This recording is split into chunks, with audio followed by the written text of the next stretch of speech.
Esther, I wanted to ask you about, we've got the cover of Prince Harry's book here. I don't know if you've seen it yet. It's called Spare. I don't know what Spare as a title for a book is, but here he goes. I don't know if he's the spare spoke in the wheel or the spare whatever. What do you make of Harry coming back? Here's his book. Is this going to be the great read of all time, or is this going to further distance himself from the royals? What do you reckon?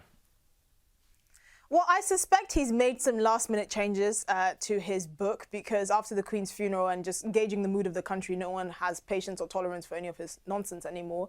But the sad thing is Harry has led quite an interesting life. I do think his time in the army was very interesting, and yes. I think he has a lot of stuff of substance to say. Unfortunately, that has been completely drowned out by the madness which he's descended into with all this woke stuff with Meghan and constantly bashing his family and acting like he is, the most unprivileged, sad person on the planet when he literally lives the life 99% of the entire planet couldn't possibly dream of. So, I don't think it's going to be a very interesting book. I don't think it's going to be as salacious as most people thought. I just think it's going to be a write-off, really.